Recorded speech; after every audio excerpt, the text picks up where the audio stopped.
The Argentine president, Alberto Fernandez, has said, I think Indian presidency has taken a huge step forward by incorporating the Africa Union into the G20. I have proposed that based on that decision, the G20 should incorporate the community of Latin American and Caribbean states which undergo a situation similar to that of the Africa Union. So under Brazil's chair, will there be a Latin America grouping also that will come in? That's the big statement. Sherpa Amitabh Kant tweeting, the New Delhi Leaders Declaration has been officially adopted at the G20 Leaders Summit. Today's era must be marked as the golden age of human-centric globalization, and India's G20 presidency under leadership of PM Narendra Modi has worked tirelessly towards this goal. Zaka, quick comment from you before I go back to Professor Babones. Zaka, this is a huge push for India.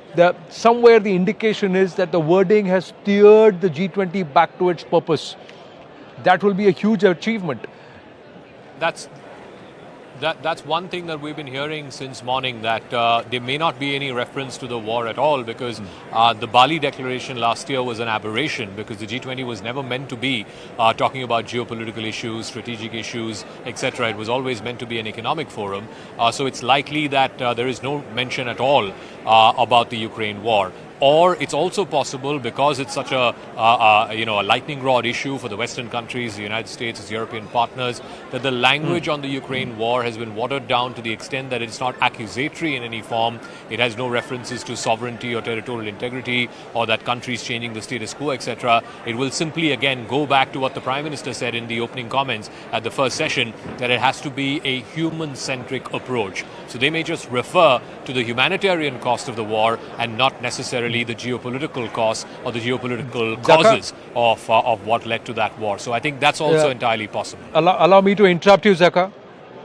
I'm just quickly reading out what Amitabh Kant has further tweeted. He has given us insights into the declaration. He said India's G20 presidency has been inclusive, ambitious, decisive, action-oriented and unafraid to challenge the status quo. Under PM Narendra Modi, we have given a strong call to action for the leaders to take G20 to the last mile.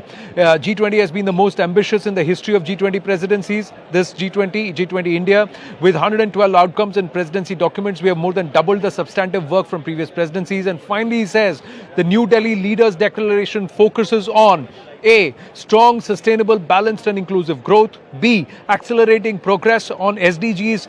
C. Green Development Pact for a sustainable future. D. Multilateral institutions for the 21st century. And E. The fifth point, reinvigorating multilateralism. Zaka, no mention of any conflict. This is the tweet of Amitabh Kant that we have 5 points: strong, sustainable, balanced and inclusive growth, accelerating progress on SDGs, Green Development Pact for a sustainable future, multilateral institutions for 21st century, and reinvigorating multilateralism. Yeah, I think the last 2 points are extremely important, because multilateralism itself, as we know, has been on the wane, particularly since this war, since COVID, in fact. There is increasingly this great power competition between China and the United States. Now, after the war, Russia and China seem to be in one corner, while the rest of the Western world seems to be in the other corner, and countries like India are being forced to choose a side. So I think the reiteration of multilateralism is important, because that once again underlines the importance of multilateral institutions like this one, like the G20, and taking it back to the very roots for why it was established in the first place. Because if you look at the G20, it was actually started in 1999, again on the back of a financial crisis, the Asian financial crisis. And at that time, even though the West was not entirely where the crisis started from, the West was affected badly by it, and it realized at that time that the group of 7 or the group of 8 at that time was not good enough to deal with the impact of this crisis, and therefore they had to expand it to the bigger emerging economies at that time, India, China, etc. And then the next big push, when it got moved up to the summit level,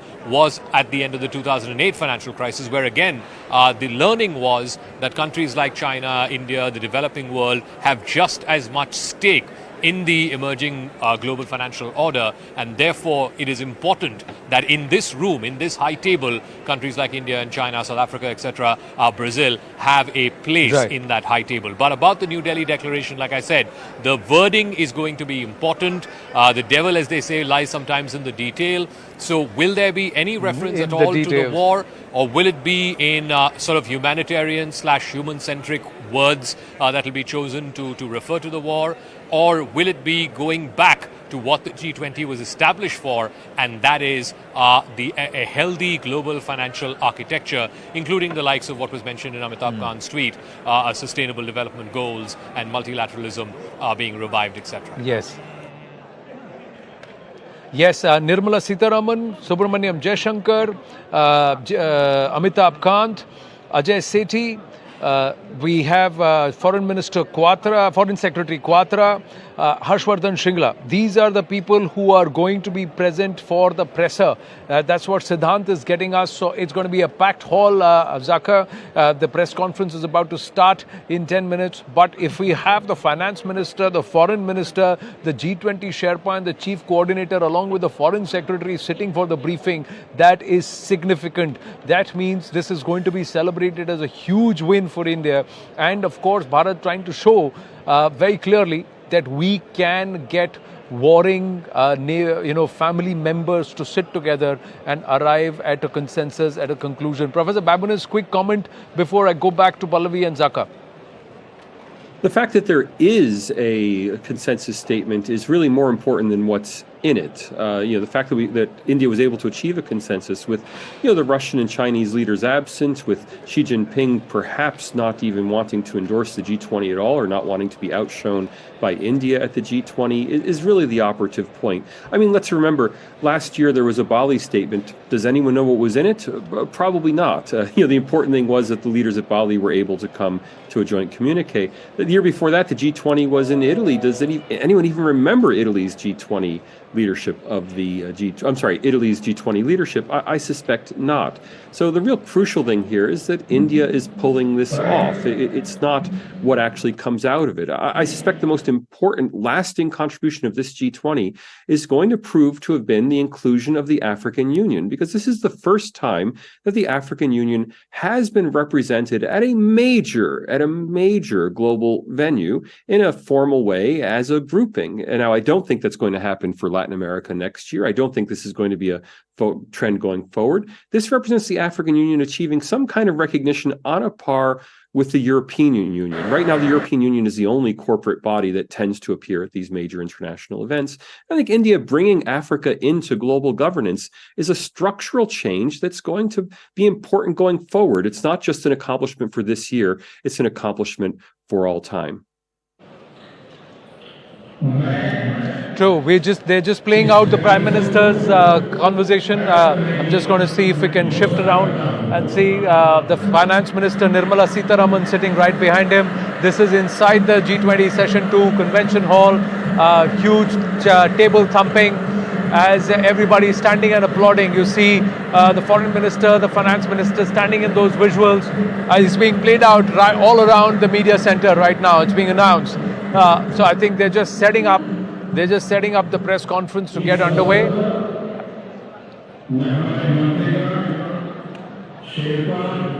So everybody is watching and listening the video that we've played out on our channel just a short while ago. This is inside Session 2, before Session 2 gets underway, this announcement being made.